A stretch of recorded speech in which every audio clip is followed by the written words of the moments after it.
Welcome to टैक्योन। आज हम करने जा रहे हैं जी एडवांस 2023 का क्वेश्चन है मैग्नेटिज्म का। मैग्नेटिज्म में भी कौन सा क्वेश्चन है? मोशनल ईएमएफ पे बेस्ड क्वेश्चन है और ये एक लूप मूव कर रही है एक वायर के अक्रॉस। ये क्वेश्चन भी बहुत फेमस है, दिया जाता है हर बुक्स में, मिलता है आपको ये क्वेश्चन, ठीक है ना। चलिए इस क्वेश्चन को देखते हैं। आप ये क्वेश्चन, इस टाइप का क्वेश्चन आपने बुक्स में देखा होगा। चलिए क्वेश्चन आपके स्क्रीन के ऊपर ये रहा। क्वेश्चन क्या है? A rectangular conducting loop of length 4 centimetre, आप लूप पे ध्यान दें, एंड विड्थ 2 सेंटीमीटर, दिख रहा है? अच्छा, is in the x y plane, wow, as shown in the figure. It is being moved away from a thin and long conducting wire along the direction root 3/2 x cap plus y 1/2 y cap। ये x cap को आप i cap मान सकते हैं, y cap को j cap, एक ही बात है, ठीक। along the direction with a constant speed v, the wire is carrying a steady current I equal to 10 ampere in the positive x direction. A current of 10 microampere flows through this loop when it is at a distance d equal to 4 centimeter from the wire.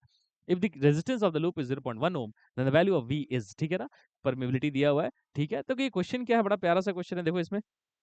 Let's try to understand what is given, है ना। देखो तो क्या है, एक wire है, एक wire है, इनफाइनाइट वायर है ऑब्वियसली। इस वायर में करंट दौड़ रही है। This wire has some current, how much current it is, suppose 10 ampere, है ना। 10 एम्पियर करंट है, चलो इसको I1 बोल देते हैं। I1 is equal to 10 ampere. इस वायर में करंट है और करंट्स के कारण क्या होता है? मैग्नेटिक फील्ड होता है। मैग्नेटिक फील्ड किधर है? अगर इस वायर के कारण मैग्नेटिक फील्ड इसके ऊपर देखे तो क्या होगा? डीएल क्रॉस आर, अगर बैट्स वर्ड लगा है तो डीएल क्रॉस आर, तो देखो मैग्नेटिक फील्ड यहाँ पे कैसी होगी? डॉट होगी, आउटवर्ड, आउटवर्ड मैग्नेटिक फील्ड होगी इसकी। अच्छा, आउटवर्ड मैग्नेटिक फील्ड होगी। आउटवर्ड मैग्नेटिक फील्ड में क्या होता है? आप ध्यान से देखो, इधर ये लूप, ये कोई लूप है, इस लूप का इधर साइड दिया हुआ है कुछ 2 सेंटीमीटर है और इधर दिया हुआ है 4 सेंटीमीटर। ये लूप को इस डायरेक्शन में v स्पीड से मूव करा रहा है ना। अब देखो क्या होता है, लूप को मूव कराने से होता है क्या है, लूप जब मूव करता है तो उसके एरिया में मैग्नेटिक फ्लक्स चेंज करता है, और मैग्नेटिक फ्लक्स चेंज करता है तो उसमें क्या एड्यूस होता है? करंट एड्यूस होता है, फैराडेज लॉ। तो इसमें मैग्नेटिक फ्लक्स चेंज होगा। अब मैग्नेटिक फ्लक्स चेंज होगा तो क्या दोनों वेलोसिटी के कंपोनेंट के कारण मैग्नेटिक फ्लक्स चेंज होगा? नहीं। देखो तो v के दो कंपोनेंट्स है, v के दो कंपोनेंट्स है, एक इधर v है ना, इसका एक कंपोनेंट इधर आएगा vx और इधर एक vy। अगर आप ध्यान से देखें तो vx कंपोनेंट के कारण, अगर आप देखें तो vx कंपोनेंट के कारण, अगर मान लो ये लूप को मैं ऐसे लेके भागता तो कोई फ्लक्स में चेंज ही नहीं है ना। There is no change in flux when there is only vx। The change in flux is only when the velocity is vy। इस तरफ अगर हम लेके भागेंगे तो इसमें फ्लक्स में चेंज आ रहा है। फ्लक्स में चेंज क्यों आ रहा है? क्योंकि मैग्नेटिक फील्ड घट रही है, उधर जाएंगे तो फ्लक्स में चेंज आएगा। ऐसे लेके चलेंगे तो क्या हो रहा है? मैग्नेटिक फ्लक्स में कोई भी चेंज नहीं आता। So the change in magnetic flux is due to the component vy, not due to the component vx। तो अब ध्यान से देखो तो vy कंपोनेंट के कारण, अब ये लूप जो है ना, इस लूप को एक रेक्टेंगुलर लूप की जैसा देखो। जैसे मान लो इसको मैं बोल देता हूँ पी क्यू आर एस। अब ध्यान से देखो तो P Q Q R R S और एस पी, ये सब क्या है? एक एक वाई एस की जैसा सोचो। अब ये क्या है? मोशनल ईएमएफ अगर आप याद रखें तो मोशनल ईएमएफ में क्या है, आप देखेंगे तो एक एक वायर बैटरी की तरह बिहेव कर सकता है। Every conducting wire if it is moved in a magnetic field, कोई भी कंडक्टिंग वायर को मैग्नेटिक फील्ड में अगर मूव करते हैं तो क्या होता है? उसके एजेस के अक्रॉस क्या होता है? पोटेंशियल डिफरेंस क्रिएट होता है, उसको क्या बोलते हैं? Motional EMF. कोई भी कंडक्टिंग वायर, जैसे कोई कंडक्टिंग वायर है, अब देखो इसको अगर मैं मैग्नेटिक फील्ड में मूव करूंगा तो इसके एजेस के अक्रॉस पोटेंशियल डिफरेंस क्रिएट होता है, that is called motional EMF. अब ध्यान से देखो तो इसमें कितने वायर्स बनते हैं? P Q Q R R S और एस पी। अब ये कैसे बैटरीज बनते हैं, अगर आप ये देखना चाहें तो मैं थोड़ा एक्सप्लेन कर देता हूँ आपको। देखो थोड़ा सा मोशनल ईएमएफ आप इसमें जान लीजिए क्या है। देखो जैसे कि आइडिया होगा हालांकि बच्चों को, तो देखो मान लो पोटेंशियल डिफरेंस है यहाँ से यहाँ, वी इनिशियल है, ये वी फाइनल है, याद रखना, है ना। ये वी इनिशियल है और वी फाइनल है। तो अगर इस डायरेक्शन में इलेक्ट्रिक फील्ड है ना, इस डायरेक्शन में इलेक्ट्रिक फील्ड है और इसी डायरेक्शन में अगर एल है ना, तो कैसे लिखेंगे? ये है इलेक्ट्रिक फील्ड और ये है मान लो एल। तो हम बोलते हैं ना, potential difference V initial minus V final is nothing but E dot l या ई एल, है ना, ऐसे कहा जाता है। तो क्या लिखते हैं इसको?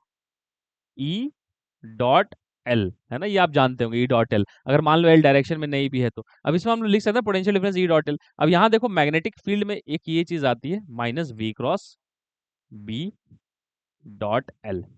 ये देखो पोटेंशियल डिफरेंस, ये होता है मोशनल ईएमएफ के कारण क्रिएट की गई पोटेंशियल डिफरेंस। इलेक्ट्रिक फील्ड कितना होता है? It's negative of v cross B.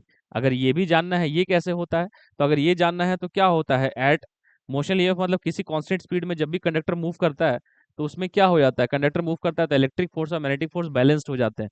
तो electric force plus magnetic force balance हो जाता है, मतलब कितना हो जाता है, q E plus magnetic force कितना होता है, v cross q v cross, देख ही लो डिराइवेशन क्या है, इसमें कुछ भी नहीं है, एक बार में देख लो, तो q v cross B is equal to zero. तो आप देखें तो क्यू क्यू कट जाता है, देख आता है ना, electric field is nothing but v cross B. ये मोशनल ईएमएफ के कारण जो इलेक्ट्रिक फील्ड है वो एक्सप्रेशन है, बहुत इंपॉर्टेंट है। मोशनल ईएमएफ क्या है, ये है पोटेंशियल डिफरेंस। अब देखो इलेक्ट्रिक फील्ड की जगह क्या लिख सकता हूँ, माइनस वी क्रॉस बी और डॉट एल, ये जनरल एक्सप्रेशन है, ठीक है ना, आपको ये पता होना चाहिए। ये पोटेंशियल डिफरेंस हो गया बेटा, इलेक्ट्रिक फील्ड हो गई अपनी माइनस वी क्रॉस बी, और पोटेंशियल डिफरेंस कितना हो गया, है ना, तो पोटेंशियल डिफरेंस कितना होगा, minus v cross B dot l. इसको मोशनल ईएमएफ का फादर इक्वेशन आप कह सकते हैं, सबसे बड़ा इक्वेशन है, ठीक है ना, जनरल इक्वेशन है। Potential difference is minus v cross B dot l, और minus v cross B is the direction of electric field. अब देखो इसके हेल्प से मैं इन सारे बैटरीज को नेम कर सकता हूँ। इसका अगर आप डिटेल्ड डिस्कशन चाहते हैं तो आप कमेंट्स में लिख सकते हैं मुझे, ठीक है ना, हालांकि मैं ये चैप्टर्स में समझाऊंगा ये कैसे लिखा जाता है, ठीक है ना। Potential difference is minus v cross B dot l. अभी हम लोग कुछ और बात करना चाहते हैं, ध्यान से देखो तो इसमें क्या है, क्या है इसमें, हमने देखा क्वेश्चन कहाँ गया अपना, हाँ देखो अब क्या था, अब मैंने बोला कि minus v cross B dot l, electric field की डायरेक्शन क्या है, माइनस वी क्रॉस बी। तो मैं तो ऐसे ही देख लेता हूँ, देखो तो वी वाई है ना, चलो क्यूपी पे देखो, पहली बात देखो तो v cross B dot l होना चाहिए, तो देखो वी वाई क्रॉस बी, इसमें अगर देखोगे तो वी वाई क्रॉस बी क्या ऐसे आ जाता है परपेंडिकुलर, तो इसमें परपेंडिकुलर हो जाता है, तो इसमें पोटेंशियल डिफरेंस क्रिएट नहीं होगा, there will be no potential difference on R Q Y, because the electric field becomes perpendicular to l vector, याद रखना। देखो ना क्या आया, देखो तो वी वाई क्रॉस बी, तो वी वाई क्रॉस बी ये है, तो इलेक्ट्रिक फील्ड उसका ऑपोजिट होता है, तो इस डायरेक्शन में देखो तो electric field, when electric field becomes perpendicular to the length, so the potential difference becomes zero. अच्छा यहाँ पे देखो तो इसमें इसमें भी देखो तो क्या है, अगर हम लोग ध्यान से देखो तो ये v y cross B, v y cross B किधर है, वी वाई क्रॉस बी अगर देखो तो इधर है, तो नेगेटिव, तो इधर आएगा ना इलेक्ट्रिक फील्ड, यहाँ भी देखो electric field is perpendicular to length, so there is no potential difference. But यहाँ देखो क्या होगा, देखो वी वाई क्यूपी में v y cross B is this, देखो वी वाई क्रॉस बी तो इधर, तो negative v y cross B, तो इलेक्ट्रिक फील्ड कैसी है, ऐसी है, इलेक्ट्रिक फील्ड ऐसी है, मतलब हायर पोटेंशियल इधर है, लोअर पोटेंशियल इधर, मतलब ऐसा बैटरी बना होगा, है ना, इसको बोल देते हैं E1। उसी तरीके से आरएस को देखो, आरएस को थोड़ा गंदा हो गया, आरएस को देखो, आरएस में देखो तो इधर है ना वी वाई, और मैग्नेटिक फील्ड किधर है, अंदर है, तो क्या है देखो वी वाई क्रॉस बी क्या है, वी वाई क्रॉस बी, तो ये है v y cross b, electric field का direction is negative v y cross B, तो इधर आएगा इलेक्ट्रिक फील्ड। अगर इधर इलेक्ट्रिक फील्ड है तो अगेन इधर कौन सा पोटेंशियल होगा, हायर पोटेंशियल, तो एक ये ईएमएफ बनेगा E2, तो यहाँ एक ईएमएफ बनेगा E1, उसी तरीके से यहाँ एक ईएमएफ बनेगा E2। अब ध्यान से देखो तो ईएमएफ बनता है, और ईएमएफ की वैल्यू कितनी होती है, इसी को बोलते हैं मोशनल ईएमएफ, ये होता है BVL, है ना। तो चलो इसको अब निपटाते हैं, देखो क्या है, अब ईएमएफ बनेगा, तो ईएमएफ बनेगा तो चलो निकालते हैं, हमें पता चल गया, ये सब दिख रहा है आपको सबको, तो देखो let's try to calculate the, मुझे वेलोसिटी v निकालना है, बट हम लोग जर्नी में देखो क्या है, हम लोग लिख सकते हैं ना उसमें, अब करंट क्या होगा, करंट इज, ध्यान से देखो किसमें करंट दौड़ेगा, इस वाले लूप में करंट दौड़ेगा, क्यों दौड़ेगा, क्योंकि दो दो बैटरी बन गई है, कौन सी मजबूत बैटरी है, E1 मजबूत बैटरी है, E2 उससे वीक बैटरी है, तो क्या करेगा करंट ऐसे दौड़ेगा, ये कौन सा डायरेक्शन है, एंटी क्लॉकवाइज, क्यों, क्योंकि E1 is a stronger battery than E2, why E1 is stronger, because it is closer to the wire, so it will have a higher value of magnetic field, higher value of magnetic field होगा, इसीलिए क्या होगा, इसकी potential difference ज्यादा होगी, वहां पे potential difference कम होगी, तो ये रूल करेगा ऐसे, करंट कैसा क्लॉकवाइज एंटी क्लॉकवाइज मूव करेगा। हालांकि एक लॉजिक और भी है इसको समझने के, कैसे डायरेक्शन ऑफ करंट देखना है, अगर आप ध्यान से देखेंगे तो क्या होगा, ये इधर जा रहा है ना टेक्निकली, तो इसके फ्लक्स कम हो रही है, इसके अंदर फ्लक्स कम हो रही है क्योंकि दूर जा रहा है, और फ्लक्स की तरफ बाहर की तरफ है, मैग्नेटिक फील्ड बाहर है ना, तो फ्लक्स बाहर की तरफ है और वो कम हो रहा है, तो क्या करेगा, उस कम होते हुए फ्लक्स को क्या करेगा, बढ़ाना चाहेगा, to increase the flux, it will try to increase the flux in the outward direction, so it will have a magnetic field in the outward direction, Lenz law, ऐसी sorry it will have a direction of current like this, such that the magnetic field is in this direction, magnetic field इसलिए इधर चाहेगा क्योंकि इधर वो चाहेगा कि flux बढ़े, है ना, फ्लक्स बढ़े, क्योंकि इधर की तरफ फ्लक्स घट रहा है, लेंज लॉ, तो ऐसे भी देख सकते हैं डायरेक्शन ऑफ करंट। तो अब बस इसमें कुछ बचा नहीं है, मैथमेटिक्स है। अब देखो हमें क्या करना है, देखो अब हमें पता चलता है कि आई क्या है, करंट, अब इसमें करंट दौड़ रही, करंट कितना है, net potential difference E1 minus E2 divided by resistance. अच्छा अब E1 माइनस E2 के अगर हम निकालें तो E1 कितना है, E1 इज वही E1 क्या लिखेंगे, B1, इस लेंथ को L बोल देता हूँ, ये 2 सेंटीमीटर L है, तो क्या है B1 L Vy minus B2 L Vy divided by how much, R। अच्छा, अब ध्यान से देखो तो L Vy by R, B1 minus B2, B1 क्या है, B1 is the magnetic field on this wire due to this wire, तो B1, अच्छा B1 है होता कितना इनफाइनाइट वायर के कारण, mu nought by 4 pi 2 by r, मतलब mu nought by L Vy by r, और यहाँ पे क्या लिखेंगे, ये आएगा म्यू नॉट I1, ये I1 है ना, I1 बाई, इस लेंथ को बोल देते हैं चलो R1, इस लेंथ को बोल देते हैं चलो R2, तो mu naught I1 R1 minus mu naught I1 2 पाई R1, म्यू नॉट I1 2 पाई R2, ठीक है ना। अब इसको शॉर्ट करते हैं, तो शॉर्ट करेंगे तो कैसे करेंगे, देखो क्या आया, करंट की वैल्यू, करंट की वैल्यू आई है, देखो करंट की वैल्यू है, हम लोग इसको शॉर्ट करने वाले हैं, तो क्या आएगा देखो, l we y by R, mu naught और 2 पाई कांस्टेंट है तो बाहर लाओ, अच्छा आई वन भी कांस्टेंट है, तो mu naught I one L we Y, mu naught I one L we Y, ठीक, mu naught I one L we Y, और कुछ है क्या, mu naught I one L we Y, और कुछ नहीं। अच्छा, नीचे क्या है, 2 पाई कैपिटल आर,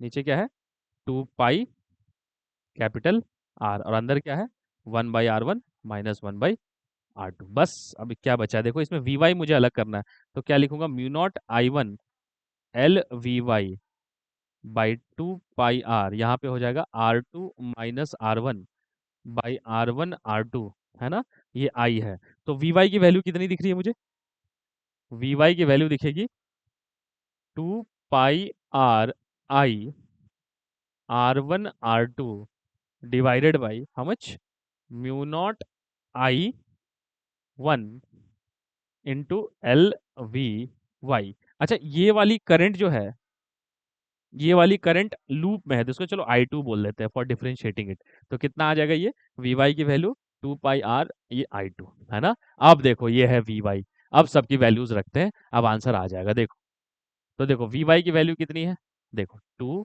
पाई, रेजिस्टेंस कितना दिया हुआ है, देखो 0.1, I2 कितना है, करंट I2, I2 मतलब लूप वाला करंट, लूप वाला करंट कितना दिया हुआ है, 10 माइक्रो एम्पियर, तो 10 इंटू 10⁻⁻⁶, R1 इज दी दूरी, ये वाली दूरी देखो, R1 ये वाला है, ये वाला कितना दिया हुआ है, D है, D की वैल्यू कितनी है, D की वैल्यू है ये वाली डिस्टेंस है D की वैल्यू 4 सेंटीमीटर, तो यही वाला 4 सेंटीमीटर, इसका लेंथ कितना है 4 है, तो ये वाला 8 सेंटीमीटर, तो क्या है देखो, हाँ, तो क्या लिखेंगे यहाँ पे, यहाँ लिखेंगे ये है 4 सेंटीमीटर, तो 4 centimetre, 4 into 10⁻⁻² metre into 8 centimetre, तो 8 इंटू 10⁻⁻² मीटर, ठीक, और डिवाइडेड बाई म्यू नॉट कितना है 4 पाई इंटू 10⁻⁻⁷ इंटू I1 कितना दिया हुआ है 10 एम्पियर, और L कितना है, L ये वाली लेंथ है 2 सेंटीमीटर, सो 2 इंटू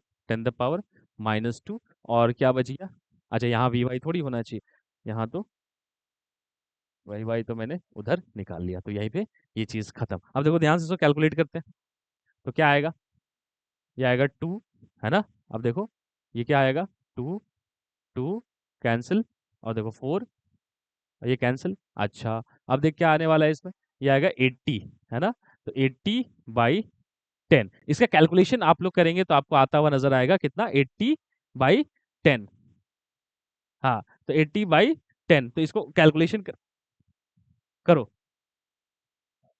तो क्या था इसमें, तो इसको हमने काटा तो क्या हुआ, देखो 2 पाई इंटू 2 आ गया, और इधर देखो तो क्या है, अच्छा ये R1 R2, अच्छा नीचे R2 माइनस R1 नहीं लिखा क्या, ओके, तो नीचे अगर आप देखें तो पीछे वाली चीज को देखें, एक्सप्रेशंस को, तो आपको दिखेगा कि मैं ये चीज मिस कर रहा हूँ, देखो यहाँ पे एक होना चाहिए ना R2 माइनस R1, ये R2 माइनस 1, मैंने क्या किया, Vy को सेपरेट किया है, मैंने Vy को सेपरेट किया तो क्या होगा, 2 पाई R2 into R1 R2 divided mu naught I1 L into R2 minus R1, तो यहाँ पे क्या लिखना चाहिए था मुझे, एक चीज है इंटू, यहाँ पे लिखना चाहिए था R2 minus R1, R2 minus R1 करेंगे कितना आ जाएगा, R2 कितना है बेटा, R2 है 0.04 प्लस 0.04, तो हो जाएगा 0.08 माइनस 0.04 मीटर्स में लिख दिया। तो अब देखो इसको जब आप सॉल्व करेंगे तो आपको दिखेगा, ये देखो क्या है, ऊपर 8 है नीचे 0.04 है, तो इसको सॉल्व करेंगे तो आपको आता हुआ नजर आएगा 2 मीटर पर सेकंड। वाई की स्पीड, वाई के साफ साफ 2 मीटर पर सेकंड। अच्छा एक बार वाई आ गया तो फिर क्या है देखो, एक बार अगर वाई आ जाएगा तो उसके बाद तो क्या है देखो, ये वाली जो है इस डायरेक्शन में यूनिट वेक्टर दी हुई है, देखो आर कैप, वो कितना दिया हुआ √3/2। तो आर कैप कितना दिया हुआ है देखो, इधर है एक्स की तरफ √3/2 और वाई की तरफ कितना है 1/2। तो मैं इस वेलोसिटी वेक्टर का एंगल निकाल सकता हूँ। वो कैसे? tan थीटा के हेल्प से। अगर आप देखें तो tan थीटा आप देखेंगे यहाँ पे तो क्या आएगा 1/√3 हो जाएगा। तो क्या हो जाएगा थीटा 30 डिग्री। अरे वाह, थीटा जो है ना, वेलोसिटी वेक्टर जो है ना, वो 30 डिग्री बना रही है। And what does that mean? Velocity vector जो है ये 30 डिग्री बना रही है हॉरिजॉन्टल से। तो इससे क्या फायदा होगा, चलो देखो। अगर आप ध्यान से देखें तो मैं क्या कह रहा हूँ, ये एंगल मुझे पता चल गया, ये 30 डिग्री है, ये v नहीं पता। अच्छा मुझे vy पता चल चुका है, वो कितना है 2 मीटर पर सेकंड है। मुझे vx नहीं पता। क्या मैं लिख सकता हूँ tan 30 is equal to vy/vx? Yes. अच्छा vy कितना है 2, तो vx, अच्छा ये 1/√3, तो vx कितना हो जाएगा 2√3 मीटर पर सेकंड। तो vx आ जाएगा 2√3 मीटर पर सेकंड। लेकिन मुझे तो v पूछा है, तो v स्क्वायर क्या होता है, v square x plus v square y. V square x मतलब 2√3 का whole square, v square y मतलब 2 स्क्वायर, तो 4 3 जा 12, 12 प्लस 4 दैट इज 16। तो वी स्क्वायर की वैल्यू 16, मतलब वी की वैल्यू कितनी 4 मीटर पर सेकंड। यही वेलोसिटी पूछी गई थी, ठीक है ना। तो प्रोसीजर में एक बार फिर से एक्सप्लेन कर देता हूँ। क्या है, करंट लिखना था आपको लूप में, करंट आपको लूप में लिखना था। इस लूप में करंट लिखनी थी, लूप क्या आपका करंट क्या होगा E1 माइनस E2/R। E1 क्या है B1 LV, E2 क्या है B2 LV।